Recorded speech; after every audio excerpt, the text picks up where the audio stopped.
who am I? Well, don't you say I am? That sense of being, that sense of awareness is the one that is wearing this garment dipped in blood. I give it by the name imagination. Then you come back to, all right, is that the creative power? Yes, that's the creative power.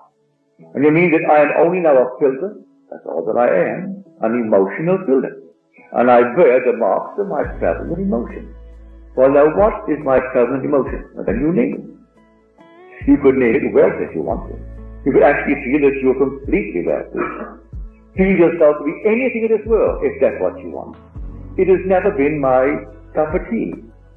I have never really desired to be wealthy. I don't consider myself poor.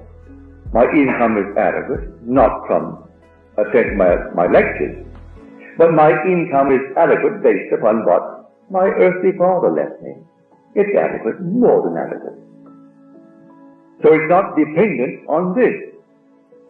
But this is my passion, to tell the Word of God. Not for the income that it produces, because you can see it doesn't produce it. But until the very end of my days, I want to tell it to everyone. So I pray not only for these, said he, but for those who actually will believe in me through their word.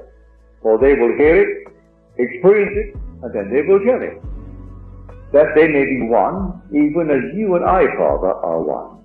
And that I will dwell in them, and they will dwell in me, and we're all one. For eventually, everyone must be brought back by knowing the truth. I will know the truth, and the truth will set me free. So I will experience the story as told in Scripture. And having experienced it, I am automatically set free of the error that confines me. When I believe in that and something else, and suddenly I believe in nothing but my own being, that I either played wisely or I played unwisely. But I must reap the consequences of what I am doing with my own wonderful human imagination.